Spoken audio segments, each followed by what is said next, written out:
Naam, salamu zetu zote zipate kuwafikiani popote mlipo wapenzi watazamaji wa Kibenge TV, huku tukitumaini ya kwamba mnaendelea vizuri, na hiyo ndio furaha yetu. Na basi tunatumia fursa hii kuwakaribisha ni usikiliza awamu hii ya matangazo ya habari za matukio ya kila siku kwa wale ambao wanazidi kujiri katika nchi ya Jamhuri ya Kidemokrasia ya Kongo, hususan katika maeneo yake mashariki ambako hali ya usalama inazidi kuwa tete. Na tutakwenda kuanzia huko mkoani Kivu Kusini ambako vyanzo vingi vya ndani viliripoti kuwa ndege isiyo na rubani ya kujitoa mwanga yani drone kamikaze inayodaiwa kuhusishwa na jeshi la Rwanda RDF ilidunguliwa na vikosi vya jeshi la Jamhuri ya Kidemokrasia ya Kongo FARDC hiyo Alhamisi ya tarehe 23 Aprili mwaka huu majira ya saa 1:30 asubuhi ama 7:30 katika kijiji cha Mikenge kilichoko katika nyanda za juu za wilaya ya Fizi. Kwa mujibu wa ushuhuda mbalimbali unaoafikiana unadai kuwa kifaa hicho kilidaiwa kuhusika katika mashambulizi ya mara kwa mara yaliyolenga nafasi ya FARDC pamoja na makundi ya wapiganaji wa Zalendo. Vijiji vya Mikenge, Pwenzero na Kalingi vimetajwa kuwa miongoni mwa maeneo yaliyolengwa na mashambulizi hayo, hali ambayo imezidisha wasiwasi wa kiusalama katika eneo hilo la mashariki mwa Jamhuri ya Kidemokrasia ya Kongo. Baadhi ya sauti kutoka kwa wananchi na wachambuzi zinatoa wito wa kuimarishwa kwa uwezo wa ulinzi wa anga wa jeshi la Kongo. Wito huu unakuja katika muktadha ambapo udhibiti wa anga umeonekana kuwa jambo muhimu kimkakati, hasa kutokana na kuongezeka kwa matumizi ya ndege zisizo na rubani katika operesheni za kijeshi katika ukanda huu. Aidha, baadhi ya wadau wanaona kuwa kuna haja ya mamlaka ya Kongo kuchukua hatua kali zaidi ili kuzuia vitendo vyovyote vya uvamizi au mashambulizi yanayodaiwa kutoka nje. Katika mazingira ya mvutano mkubwa wa kikanda unaoambatana na tuhuma za mara kwa mara kati ya Kinshasa na serikali ya Kigali. Huku upande mwingine, maafisa wa karibu na mamlaka ya Jamhuri ya Kidemokrasia ya Kongo wanaendelea kuripoti shughuli za kijeshi zinazozua wasiwasi mkubwa. Madai mapya sasa yanahusu ukiukaji unaodaiwa wa anga ya Kongo na vikosi vya Rwanda. Kwa mujibu wa Bigirumwami Kongolo, mshauri wa rais, amedai kuwa operesheni za anga zinazohusishwa na jeshi la Rwanda RDF zimeripotiwa kufanyika hivi karibuni katika eneo hilo la Minembwe mkoani Kivu Kusini. Anadai kuwa helikopta ya kijeshi ya Rwanda ilitua katika eneo hilo kwa lengo la kusambaza vifaa kwa wanajeshi walioko huko.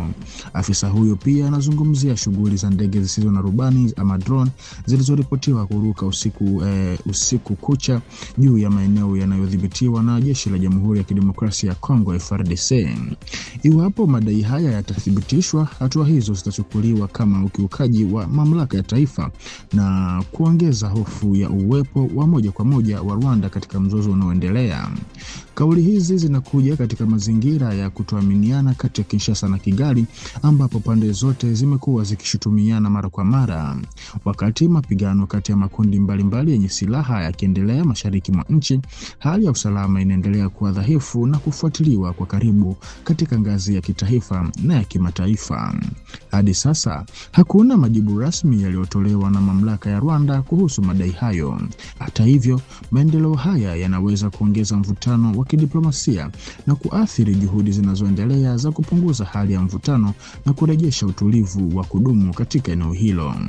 Huku kwa mara nyingine tena Jamhuri ya Kidemokrasia ya Kongo na Rwanda zimefanya mkutano wa 5 wa kamati ya pamoja ya ufuatiliaji inayosimamia utekelezaji wa makubaliano ya amani yaliyosahiniwa kati ya nchi hizo mbili tarehe 27 mwezi wa 6 mwaka 2025 na ilikuwako huko Washington. Mkutano huo ulifanyika kwa uwepo wa washirika kadhaa wa kimataifa wakiwemo Marekani, Qatar pamoja na Togo iliyoshiriki kama mpatanishi kwa niaba ya Umoja wa Afrika sambamba na tume ya umoja huo wa bara.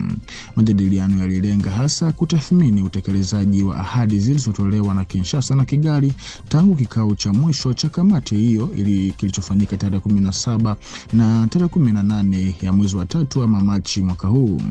Wajumbe wa pande zote mbili walipitia hatua zilizopigwa, lakini pia changamoto zinazoendelea kujitokeza katika utekelezaji wa makubaliano yaliyofikiwa.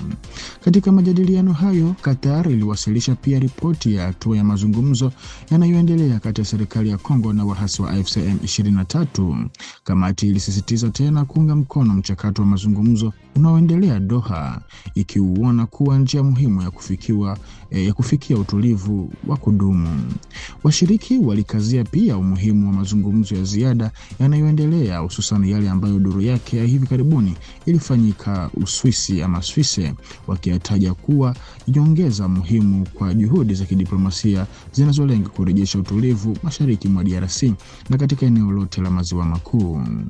Na tukielekea huko mkoani Kivu Kaskazini, huko mjini Goma, mwakilishi maalum wa katibu mkuu wa Umoja wa Mataifa na mkuu wa MONUSCO James Swan ameanza ziara ya kimkakati mashariki mwa Jamhuri ya Kidemokrasia ya Kongo, eneo ambalo bado linakabiliwa na hali ya ukosefu wa usalama unaoendelea. Ziara hii inafanyika katika kipindi nyeti kinachoambatana na juhudi mpya za kidiplomasia na kiusalama zinazolenga kuimarisha usitishaji mapigano kati ya pande zinazozozana, hasa katika mikoa ya Kivu Kaskazini na Ituri. Akiwa huko, mkuu wa ujumbe wa Umoja wa Mataifa amefanya mazungumzo na viongozi wa kisiasa na kiutawala, maafisa wa kijeshi pamoja na wadau wa kibinadamu na wawakilishi wa jamii za kiraia. Kiini cha ziara hii ni kuimarisha jukumu la MONUSCO katika kulinda raia, hasa wakati ambapo wananchi bado wanakabiliwa na vitendo vya ukatili kutoka kwa makundi yenye silaha. Ujumbe huo pia unalenga kuunga mkono mifumo ya kikanda na kimataifa inayotafuta suluhisho la kudumu kwa mgogoro huo. Wakati huo huo, ziara hii inalenga kutathmini mahitaji ya kibinadamu yanayozidi kuongezeka, huku idadi kubwa ya watu wakilazimika kuyahama makazi yao. Lengo ni kurekebisha hatua za operesheni za walinda amani wa Umoja wa Mataifa kulingana na hali halisi ya eneo. Mara tu alipowasili, Bwana James Swan alitoa masharti muhimu yanayoonekana kuwa msingi wa ufanisi wa hatua za Umoja wa Mataifa. Kwanza, alisisitiza umuhimu wa kuheshimiwa kikamilifu kwa usitishaji mapigano kama sharti la msingi la kufanikisha hatua zozote muhimu. Aidha, alisisitiza haja ya kuwepo kwa hatua madhubuti zitakazowezesha utendaji wa utaratibu wa pamoja wa uthibitishaji. MONUSCO pia imetaka kusitishwa mara moja kwa matumizi ya ndege zisizo na rubani za kivita, yani drone, ambazo zinaonekana kuongeza mvutano katika maeneo ya migogoro. Vile imelahani vitendo vya kuvuruga au kupotosha ishara za GPS vinavyoathiri usalama wa operesheni na kuharibu ufanisi wa mifumo ya ufuatiliaji. Sharti jingine muhimu ni kuhakikisha uhuru kamili wa harakati kwa wafanyakazi wa Umoja wa Mataifa. Ujumbe huo unaonya kuwa vizuizi vyovyote vinapunguza uwezo wake wa kuchukua hatua haraka na kudhoofisha nafasi yake ya kuzuia hatari katika maeneo nyeti.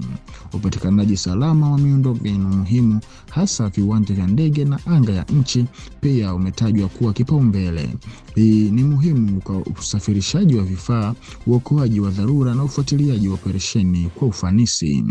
Mbali na masuala ya kiufundi, mkuu wa MONUSCO amesisitiza umuhimu wa ushirikiano wa dhati kutoka kwa pande zote husika, ikiwa ni pamoja na vikosi vya ulinzi vya taifa. Bila ushirikiano huo, juhudi za kupunguza mvutano zinaweza kubaki kwenye makaratasi tu. Ziara hii inafanyika katika muktadha wa kiishara takriban mwaka mmoja baada ya Goma na Bukavu kuchukuliwa na waasi wa M23. Inaonyesha dhamira ya Umoja wa Mataifa ya kufufua juhudi za kuleta utulivu katika eneo hilo. Kwa MONUSCO, mafanikio ya ujumbe wake mashariki mwa Kongo hayatategemea na uwepo wake, bali zaidi utekelezaji wa masharti ya msingi na wahusika wa kivita ili kuhakikisha mazingira salama na yanayowezesha amani ya kudumu. Na kwa taarifa hii, mpenzi mtazamaji wa Kibenge TV, ndiko ambako tunakwenda kuweka nukta kwa awamu hii ya matangazo ya habari za matukio ya kila siku kwa yale ambayo yanazidi kujiri katika mashariki mwa Jamhuri ya Kidemokrasia ya Kongo. Na basi kukutaka ufaidi zaidi habari moto kutoka kwetu, basi tunakusihi ubaki sambamba nasi hapa kwenye channel yetu ili uzidi kuhabarika zaidi. Basi tukutane kwa majaliwa. Asante.